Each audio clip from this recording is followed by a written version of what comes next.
You know, every time I read the Sermon on the Mount, there are lots of things that jump out to me. And I think about Jesus changing the world. I think about him challenging us to think about things in a different way than we've thought before. You know, before Jesus came, there were lots of rules that were written. And we know now that Jesus didn't come to destroy the law, he came to fulfill it. But at the same time, Jesus was coming to help us maybe see the heart of the matter, not just the following the ritualistic obedience to the command. He was trying to help us see sort of the heart of what should take place as we follow God. And so when I read these words in the Sermon on the Mount and we get into these Beatitudes, my dad used to say the attitudes that ought to be, they help us maybe take our relationship to God to the next level. It's not just about obeying, it's about what blessing comes as a result of our obedience and our submission to Him. So when you read, He opened His mouth and He taught them, saying, "Blessed are the poor in spirit, for theirs is the kingdom of heaven." You know, He didn't say anything but just a person who doesn't think too highly of themselves, a sort of a pauper, you know, in his mind is going to receive that blessing, the kingdom of heaven. Then He says, "Blessed are those who mourn, for they shall be comforted. Blessed are the meek, for they shall inherit the earth." And every time He says you're going to be blessed, there's a promise that comes with it. But this is the one I think that gets my attention the most, and especially here lately. Blessed are those who hunger and thirst for righteousness, for they shall be satisfied. Now I tried to find an illustration on being satisfied. You know, and there's this website called sermonillustrations.com. Literally, that's what it's called. And you can go in there and it's got categorized sermon illustrations. And so I looked up one for satisfaction, and literally there was one that said satisfaction. So I clicked on it to see what it said. And this is what it said: "I can't get no satisfaction illustrations." So that was a dead end. But I could think of several in the Bible that we could look to. You know, I think about the book of Ecclesiastes when Solomon is trying to find all kinds of things that might satisfy a person. And he goes through all types of things: riches and material blessings and kingdoms and women and wine and lots of different things that he tries. And ultimately at the end of that, he says that this is the conclusion of the whole matter. It's fear God and keep His commandments. He already said that everything other than that was vanity. It was just chasing the wind. But I also thought about being satisfied. And I thought about the feeding of the 5,000. You know, 5 loaves, 2 fishes. I wonder what that must have looked like.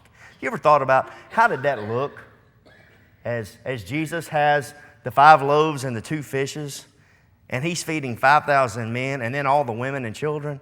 I mean, I just wonder, you know, was it just like, he's just throwing his hands together and fish parts and stuff are just flying everywhere? I mean, I just wonder what that must look like. But what I do know is at the end of it, it says that everyone was satisfied. And the word there is filled, like completely filled. All right? And so it's the same word that's used here in hungering and thirsting for righteousness. Now think of the time in your life that you were most thirsty.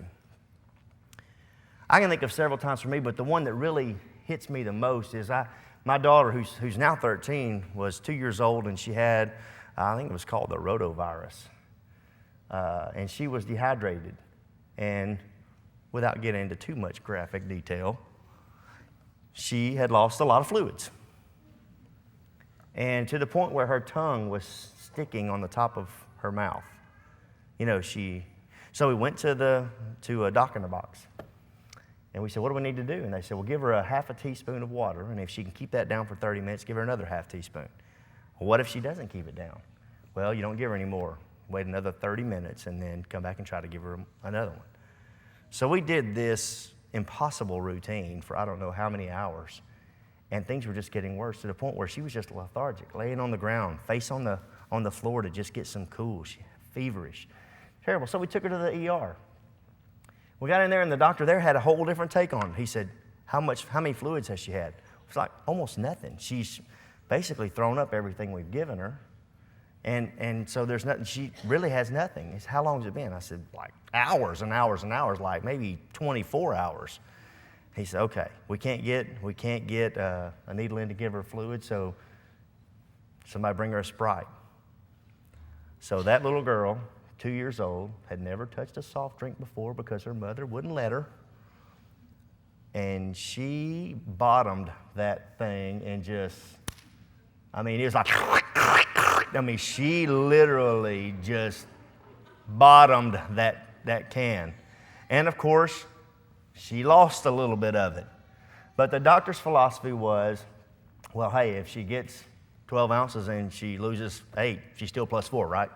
So I like that philosophy a lot better. But that was the one time that I understood what thirst. It hurt me. It hurt me to watch her be in that situation. So now I'm internalizing this passage here. Blessed are those who hunger and thirst for righteousness. And then the promise is they'll be filled. They'll be satisfied. When was the last time you really hungered and you thirsted for righteousness? Because the promise is God will fill you up.